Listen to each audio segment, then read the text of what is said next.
The following opinions are solely those of BoatTest.com and its test captain.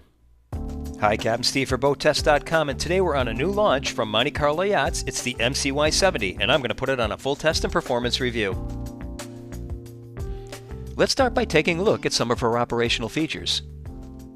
The crew can step down to work almost waist high to the foredeck. Quick windlass, stem-mounted anchor.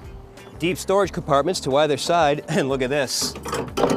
Emergency fire hose. Let's take a look at the engine room, which is accessed from a watertight door at the transom. The twin 1200 horsepower V8 MAN engines are separated by 22 inches, and I've got 6 feet 4 inches of headroom. Now, the 1200 horsepower MAN engines will be standard on the MCY70, but the options will include the drives, either V drives or in this case, pods. Now let's take a look at the operating stations. The Flying Bridge helm, elegant in its simplicity with two 16-inch displays to either side, the compass mounted right in the center in a small cutout in the panel, the ZF controller just below that, joystick over to the left-hand side, digital controls over to the right-hand side.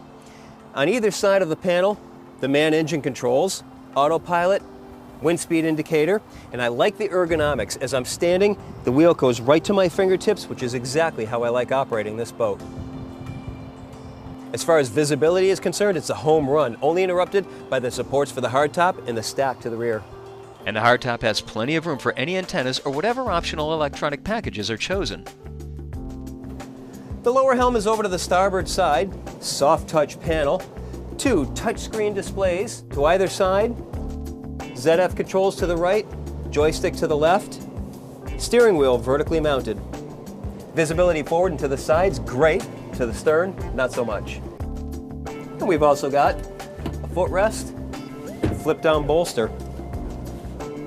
Here's a nice touch. The magnetic keys come together. And just behind the lower helm, but ahead of the galley, is the ship's main electrical panel. One of my concerns with this MCY70 is whether it's going to be able to handle close quarters or not. So to find out, we're going to put it into some tight areas. Well, if you wanted a good representative example of the maneuverability of the MCY70, you couldn't get a better place than the New River in Fort Lauderdale. And I'm finding the maneuverability to be spot on. I've got a slack tide, and every time I turn the wheel, the response is instantaneous. Not only that, when I have to wait for a drawbridge, it's got the station keeping thanks to the ZF system, which works excellent. I have you, I'll back off. So here's a good example of the station keeping uses. I've got a pedestrian crossing the drawbridge in front of me, and they can't open until he's gone.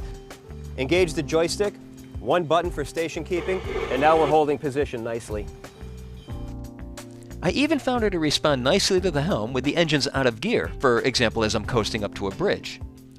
And interestingly enough, as we joined another waterway, we started meeting an outgoing tide.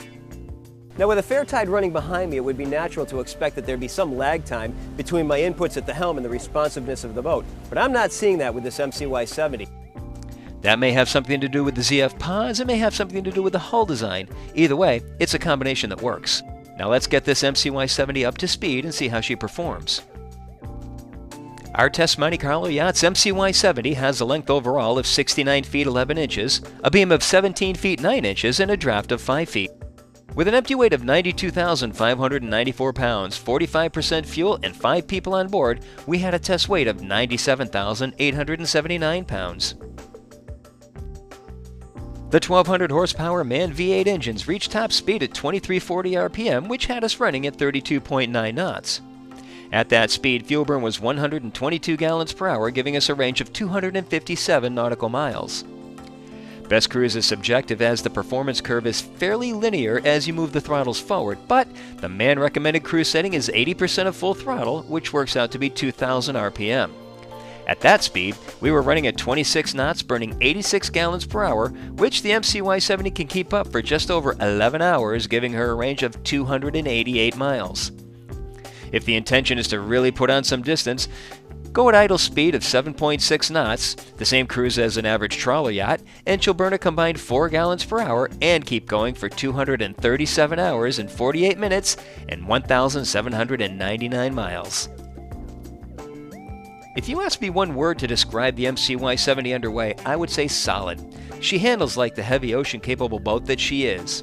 Of course, we scored a flatcom test day, but a feel for how she handles can still be had from crossing heavy wakes.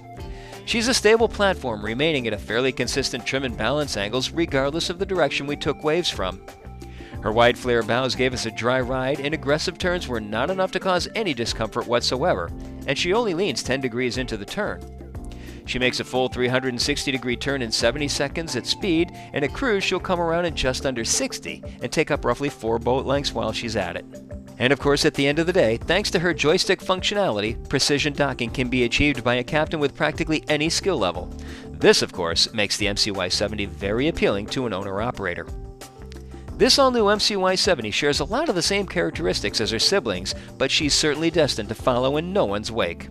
That's our full test of the MCY70 from Monte Carlo Yachts. For BoatTest.com, I'm Captain Steve. We'll see you on the water.